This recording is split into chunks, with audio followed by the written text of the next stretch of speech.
अहो, ज्यांनी सोसलं, त्यांनी भोगलं, त्यांनी रक्तांचे अभिषेक या देशासाठी, या राष्ट्रभूमीसाठी वाहिले.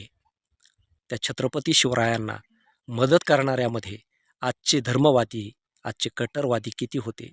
वाईच्या ठिकाणी अफजल खानाचं स्वागत करण्यासाठी कोटीचंड यज्ञ करण्यात आला. ते देखील हिंदूच होते.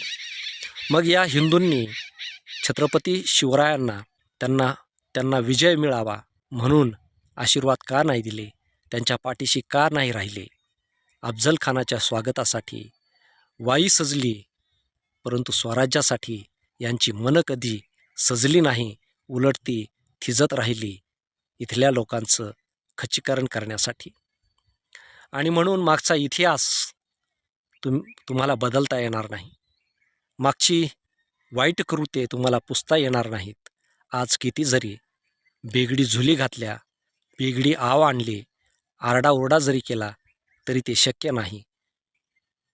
पांगूळ जेव्हा पोटासाठी ओरडतो तेव्हा त्याचं पोट असतं, परंतु भाट जेव्हा ओरडतो तेव्हा त्याच्या मनामध्ये निश्चित कपट असतं.